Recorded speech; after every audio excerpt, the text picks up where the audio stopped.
sejahtera pemirsa Pelita Hati yang terkasih, bertemu lagi di minggu kedua di bulan Agustus ini. Pemirsa, dalam beberapa hari ke depan, kita akan memperingati Hari Kemerdekaan Negara Kesatuan Republik Indonesia yang amat kita cintai ini. Sebagai hadiah ulang tahun, sudahkah pemirsa memanjatkan doa agar kebaikan Tuhan, kemurahan Tuhan, dan kasih setia Tuhan turun atas negeri ini, sehingga negeri ini dapat diubahkan menjadi lebih baik dari hari ke hari?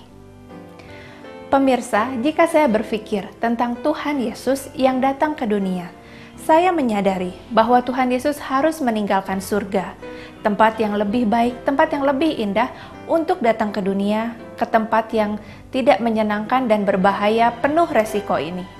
Namun pemirsa, Tuhan Yesus tetap datang. Allah kita adalah Allah yang penuh kasih dan penuh belas kasihan. Dia telah mengorbankan dirinya untuk keselamatan umat manusia. Jika kita telah mengerti mengapa Tuhan Yesus datang ke dunia, sudahkah kita juga mengerti mengapa Tuhan Yesus harus kembali pergi ke surga? Pada episode kali ini, hambanya, Pendeta Dr. Rubin Adi Abraham, akan membahas firman Tuhan dengan judul Dia Pergi Untuk Kembali. Pada hari ini, hambanya akan membahas mengenai apa yang tersimpan dalam kepergian Tuhan Yesus ke surga. Mari kita saksikan bersama. Shalom pemirsa sekalian. Hari ini saya akan menyampaikan firman Tuhan dengan judul Dia Pergi Untuk Kembali. Kisah Rasul pasal yang pertama ayat 6-11 berbunyi demikian.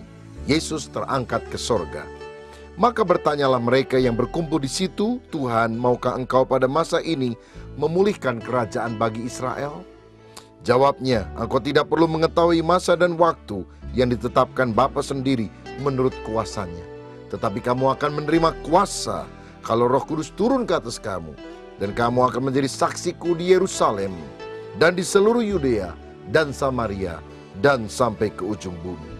Sesudah ia mengatakan demikian, terangkatlah ia, disaksikan oleh mereka, dan awan menutupnya dari pandangan mereka. Ketika mereka sedang menatap ke langit waktu ia naik, tiba-tiba berdirilah dua orang yang berpakaian putih dekat mereka, dan berkata kepada mereka, "Hai orang-orang Galilea, mengapakah kamu berdiri melihat ke langit? Yesus ini yang terangkat ke sorga, meninggalkan kamu, akan datang kembali dengan cara yang sama seperti kamu melihat dia naik ke sorga." Amin. Saudara, hari kenaikan Yesus ke sorga merupakan peristiwa yang penting di dalam iman Kristen. Mengapa? Karena itu meyakinkan kita bahwa Yesus Kristus adalah Tuhan. Dia adalah Tuhan yang mati, tapi pada hari ketiga dia bangkit. Dan 40 hari kemudian setelah menampakkan diri berulang-ulang kepada banyak orang, dia naik ke sorga. Nah saudara, Alkitab mencatat pada waktu dia naik ke sorga, setidaknya ada 500 pasang mata yang menyaksikan peristiwa tersebut. 500 orang saksi. Memang sekarang ini ada orang yang pernah mengklaim bahwa dia pernah naik ke sorga. Tapi kalau kita tanya, sejarah mencatat bahwa pengakuan itu tanpa saksi. Ya, dia naik ke sorga menurut pendapat dia, katanya tanpa saksi. Padahal kitab Taurat berkata hanya dengan keterangan 2 atau 3 saksi, satu perkara dinyatakan benar. Tapi Yesus bukan hanya meninggalkan 2 atau 3, tapi dia menyiapkan 500 saksi untuk membuktikan benar-benar bahwa peristiwa kenaikannya adalah peristiwa yang bersejarah. Nah, sekarang yang kita mau pelajari, apa tujuannya Yesus naik ke sorga? Yang pertama, dia naik ke sorga untuk menyediakan rumah bagi kita di sana. Yohanes 14 ayat 1-3 berkata demikian. Yohanes 14 ayat 1-3. Rumah Bapa, janganlah gelisah hatimu, percayalah kepada Allah, percayalah juga kepadaku. Di rumah Bapa-Ku banyak tempat tinggal. Jika tidak demikian, tentu aku mengatakannya kepadamu. Sebab aku pergi ke situ untuk menyediakan tempat bagimu. Dan apabila aku telah pergi ke situ dan telah menyediakan tempat bagimu, aku akan datang kembali dan membawa kamu ke tempatku, supaya di tempat di mana aku berada, kamu pun berada. Saudara, kita harus menyadari bahwa kehidupan kita di atas muka bumi itu adalah kehidupan yang terbatas. Manusia adalah makhluk yang fana. Umur kita 70 tahun, kalau kita kuat 80 tahun, tapi selebihnya kesengsaraan. Sampai akhirnya kita harus meninggal dunia.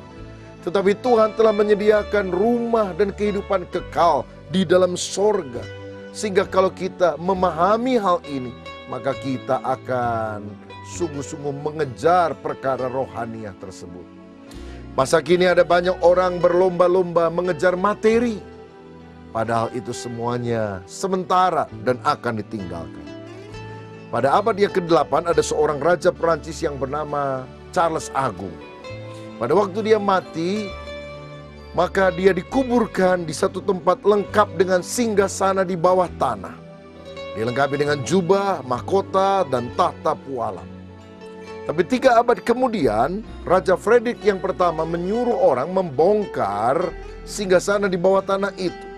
Dan orang-orang menemukan tengkorak dari mayat Raja Charles Agung ini terjatuh dengan kerangka jarinya menunjuk Alkitab yang terbuka di depannya. Dari Markus 8 ayat 36 yang berkata, apa gunanya seorang memperoleh seluruh dunia tapi jiwanya binasa. Saudara sekalian, manusia hanya hidup sebentar di dunia. Dan kalau kita tidak mengenal Kristus, kita akan tinggal di dalam kebinasaan yang kekal. Itu sebabnya manusia sekarang ini mencari jalan untuk melepaskan diri daripada api neraka dan boleh masuk ke dalam kerajaan sorga. Mereka mencoba dengan amal dan perbuatan baik. Ada yang mencoba dengan menyiksa diri. Tidur di atas paku, pakai sandal-sandal paku, jualan-jualan paku. Mudah-mudahan dengan hal sedemikian dia bisa masuk ke dalam sorga. Tetapi saudara sekalian, Alkitab menyatakan bahwa satu-satunya jalan yang bisa membawa kita pulang ke sorga hanyalah Tuhan Yesus Kristus. Yohanes 14 ayat 6 berkata, akulah jalan kebenaran dan hidup. Tidak seorang pun sampai kepada Bapa kecuali melalui aku. Dan juga dalam Yohanes pasal yang ketiga ayat 13 dikatakan demikian. Yohanes 3 ayat 13, tidak ada seorang pun yang telah naik ke sorga selain daripada dia yang telah turun dari sorga, yaitu anak manusia. Hanya dia yang berasal dari sorga, penguasa sorga, pemilik sorga, yang bisa turun ke dunia dan membawa orang-orang di dunia ini naik ke dalam kerajaan sorga. Itu sebabnya saudara, kita harus percaya kepada Tuhan Yesus yang telah menyediakan rumah bagi kita di sorga.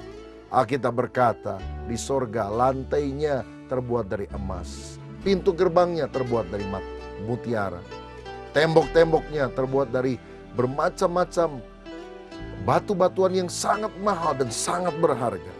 Tapi lebih daripada itu, ada Yesus yang di sana, yang menjadi raja di atas segala raja, kekasih hati kita. Kalau saudara percaya, maka engkau akan diselamatkan. Yang kedua, untuk apakah dia naik ke sorga? Yang kedua, dia naik ke sorga untuk mengutus Roh Kudusnya. Yohanes 16 ayat yang ke-7 berkata demikian.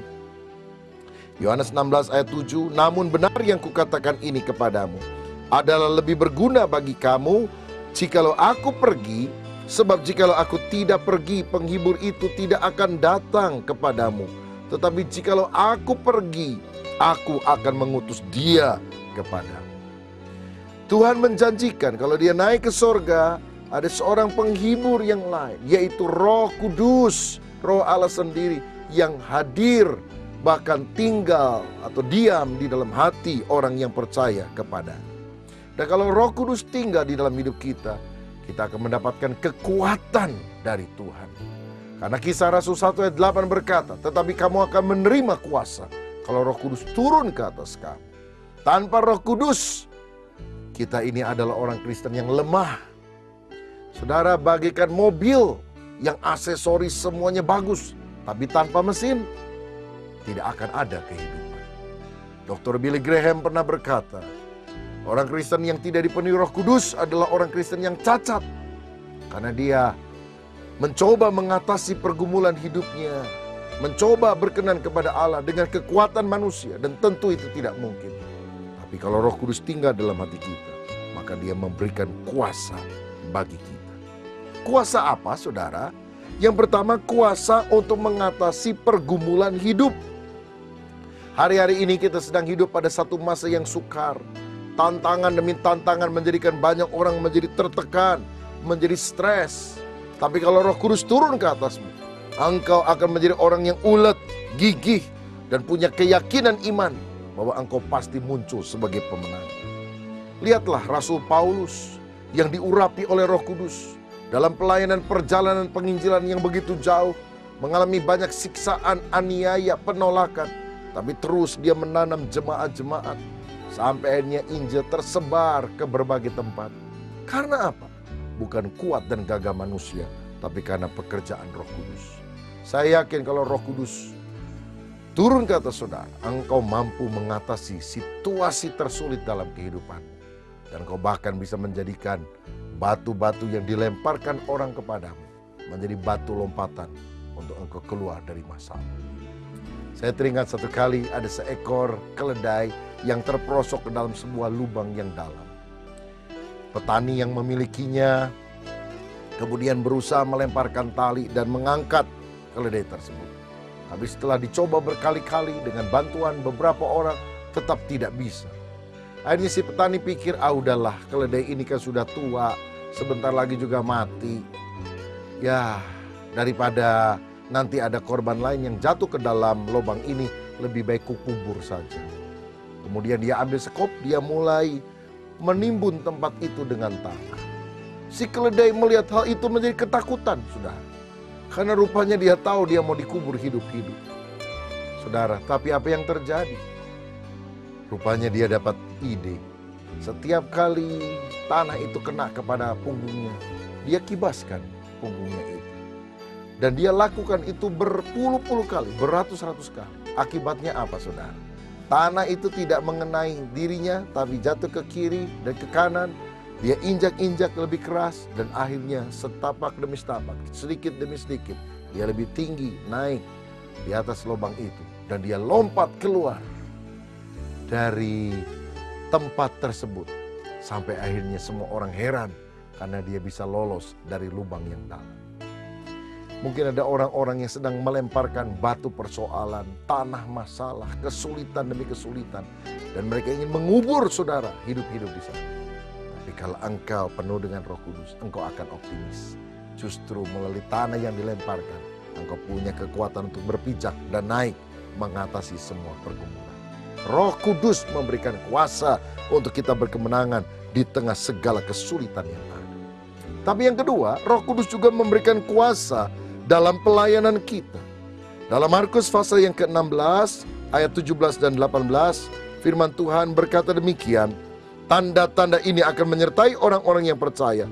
Mereka akan mengusir setan-setan demi namaku. Mereka akan berbicara dalam bahasa-bahasa yang baru bagi mereka. Mereka akan memegang ular, dan sekalipun mereka minum racun maut, mereka tidak akan mendapat celaka. Mereka akan meletakkan tangannya atas orang sakit, dan orang itu akan sembuh. Bukan hanya pergumulan hidup kita sendiri yang kita bisa atasi. Tapi kalau Roh Kudus turun atas kita bisa mengulurkan tangan kita dan menolong orang-orang yang sedang mengalami persoalan. Memberitakan kabar baik kepada mereka yang tersesat. Dan hidup kita akan menjadi berkat luar biasa bagi banyak orang. Saudara, kuasa itu Tuhan akan berikan kepada orang-orang yang melayani. Bayangkan, adakah seorang prajurit yang datang kepada jenderal dan berkata, "Jenderal, boleh tidak saya pinjam tank?" Lalu jenderal bertanya, "Buat apa itu tank? Kamu mau menyerang musuh siapa?" Dia bilang, "Oh tidak, saya bukan mau nyerang musuh. Saya cuma mau ngajak pacar saya jalan-jalan. Dan supaya keren naik tank." Saya yakin saudara, bukannya dikasih pinjam, dimaki-maki ini si prajurit. Karena tank itu bukan untuk santai-santai. Tapi tank digunakan untuk berperang, bertempur, meraih kemenangan. Tuhan juga melengkapi kita dengan kuasanya. Supaya kita bisa melakukan mujizat, tanda-tanda ajaib, mengusir setan, menyembuhkan orang sakit. Tapi itu bukan untuk gagah-gagahan. Melainkan supaya kita menjadi saksi. Roh Kudus diberikan bukan supaya kita menjadi sakti, tapi saksi yang melayani. Dan kalau kita melayani, pengurapan Allah menyertai kita. Kita akan dilengkapi di dalam pelayanan. Pemirsa sekalian, saya teringat sekian tahun yang lampau, saya naik pesawat terbang dari Jakarta menuju Banjarmasin. Dan kemudian setelah itu naik speedboat masuk ke pedalaman Kalimantan. Dan hari itu sudah dijadwalkan untuk saya mengadakan kebaktian kebangunan rohani dan doa untuk orang-orang yang sakit supaya disembuhkan. Tapi pada waktu kami pergi dengan speedboat itu, ketika hampir tiba di tempat tersebut, ternyata ada speedboat lain dalam kecepatan yang tinggi dari arah berlawanan pergi melintas juga. Dan akibatnya air dari sungai itu masuk ke speedboat kami. Wah, saya basah kuyup. Saudara, dibaptis ulang tidak sengaja rupanya. Waktu saya turun, perut saya lapar karena saya belum sempat makan waktu itu. Dan kedinginan karena air yang terciprat tersebut. Dan kemudian saya disuguhi minuman. Dan ini minumannya teh dingin, saudara. Waktu saya minum, aduh, saya mulai merasa nyeri pada perut saya. Dan sore itu menjelang kebaktian, saya harus bolak-balik pergi ke toilet, buang air dan tidak henti-hentinya.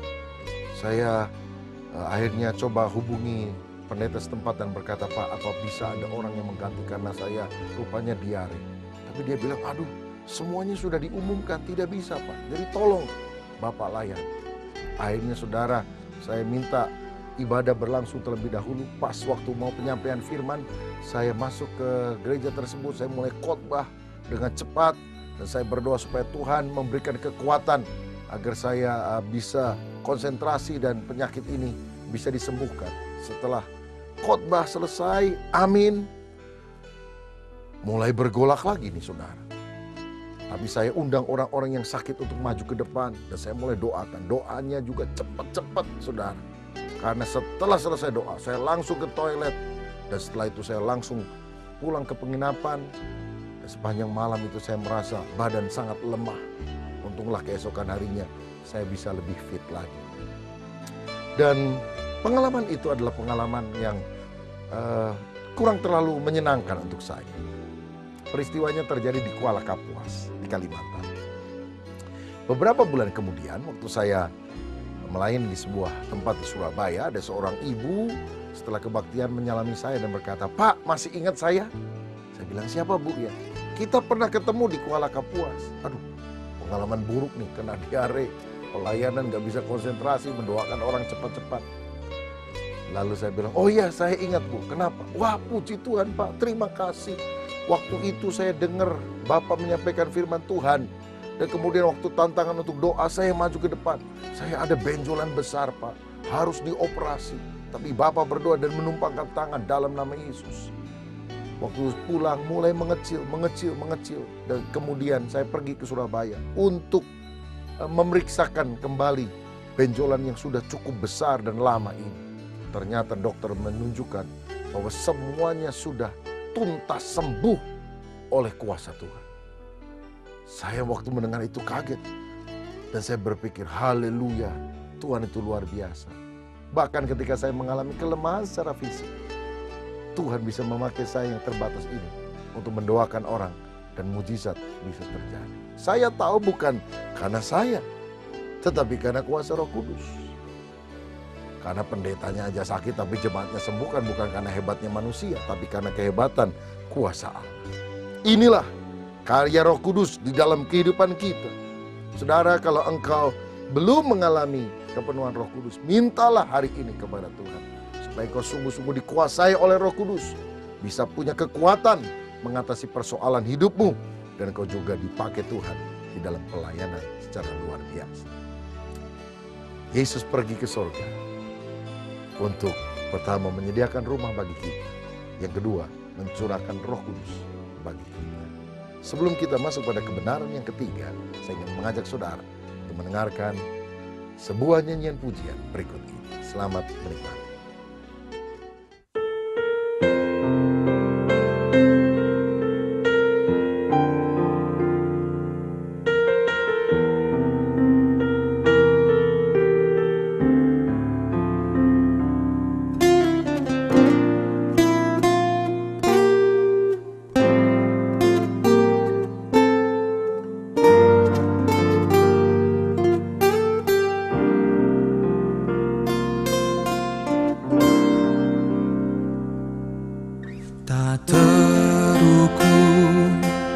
kebaikan yang selalu ku terima,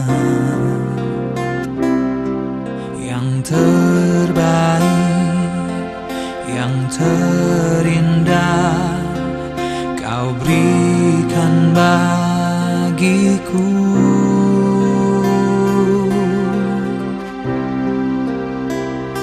Syukurku ku naikkan padamu, sembahku hanyalah bagimu. Hidupku untuk kemuliaan-Mu, semuanya hanyalah bagimu.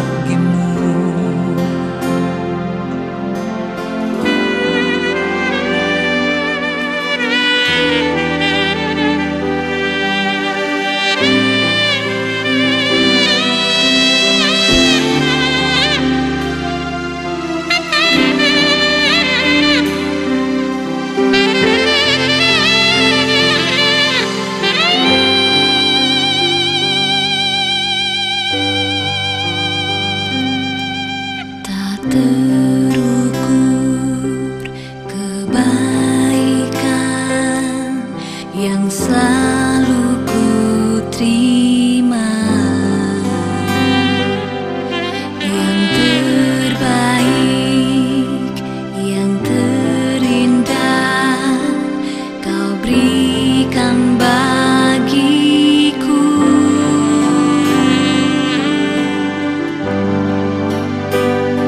Syukurku ku naikkan padamu, sembahku hanyalah bagimu. Hidupku untuk kemuliaan-Mu, semuanya hanyalah bagimu. Syukurku ku naikkan padamu, sembahku hanyalah bagimu. Hidupku untuk kemuliaan-Mu, semuanya hanyalah bagimu.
Pemirsa, Yesus naik ke sorga menyediakan rumah bagi kita.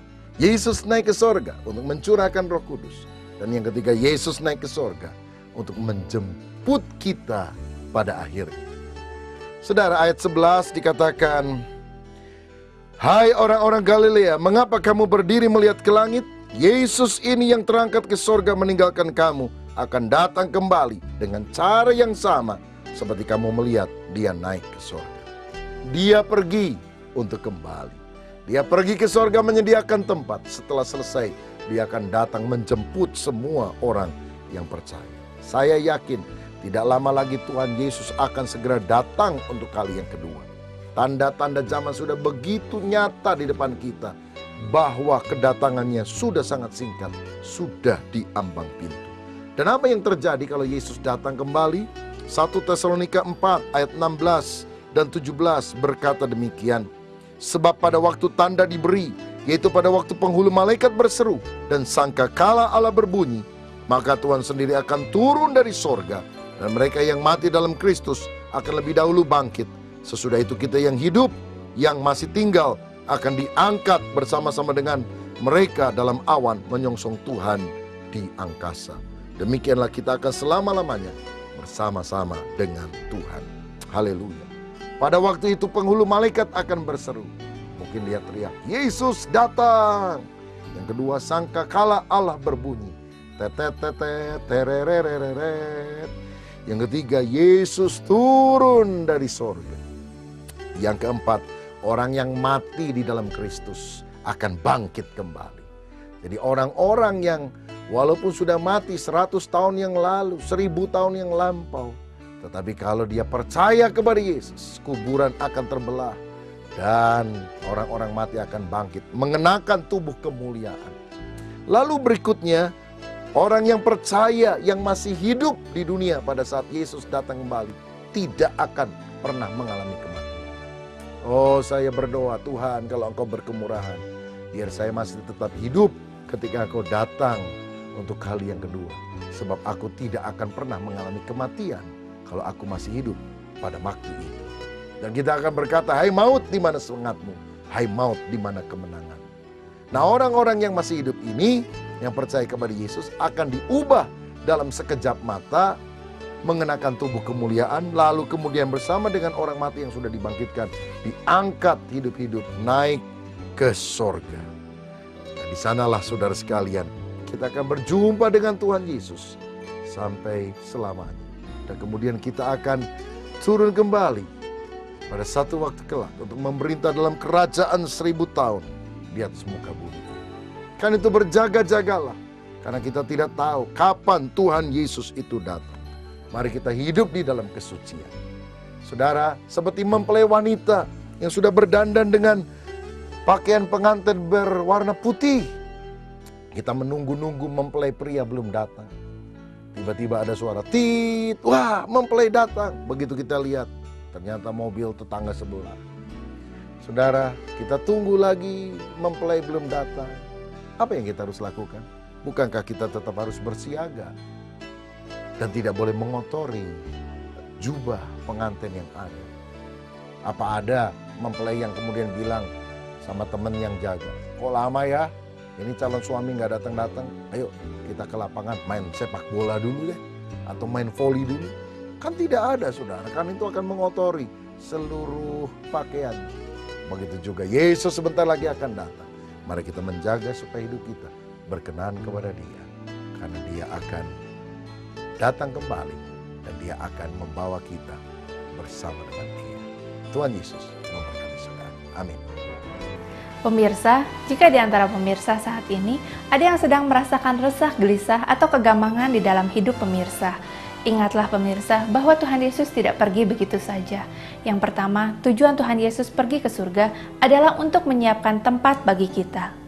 Yang kedua adalah Tuhan Yesus tidak pergi begitu saja, namun Tuhan Yesus meninggalkan Roh Kudus-Nya untuk membantu kita mengatasi masa-masa pergumulan atau masa-masa sulit. Tuhan Yesus juga mengutus Roh Kudus-Nya supaya kita dapat melayani orang-orang di sekitar kita. Dan yang ketiga, Tuhan Yesus pergi untuk menjemput kita pada kali yang kedua.